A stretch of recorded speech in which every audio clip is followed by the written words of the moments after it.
তো আমি এই মুহূর্তে রয়েছি বালুরঘাট ট্যাঙ্ক মোড়ে রঘুনাথের মেলায়। তো এখানে আমি কি করতে গেছি তোমাদের সেটা অবশ্যই জানাবো এবং কার সাথে গেছি সেটাও বলবো।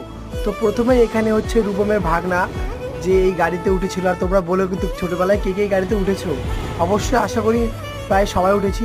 তারপরে এখানে হচ্ছে আমরা একটু লেট করে পৌঁছেছি, যেহেতু মেলাটা শেষের দিকে আজকে ভাঙা মেলা ছিল, তাই প্রথমে মায়ের দর্শন করতে চলে গেলাম আমরা সকলে। এবং এবং দর্শন করতে গিয়েই দেখতে পাচ্ছ কত ধরনের এখানে কদম ফুল দিয়ে মাকে সাজানো হয়েছে এবং মায়ের চারপাশে কদম ফুলে একেবারে ভর্তি হয়ে গেছে।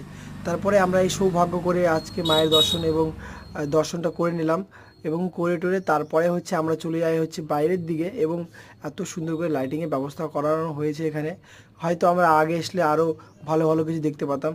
তো চলো মন খারাপ না করে বাড়ির দিকে যেতেই আমি পিউর জন্য একটা জিনিস দেখতে পাই। এই দেখো এই ফুফুটা ওই জন্য নিয়ে নিয়েছি। আর তোমরা ভিডিও ভালো লাগলে অবশ্যই লাইক করে দেবে। দেখা হচ্ছে পরের ভিডিও।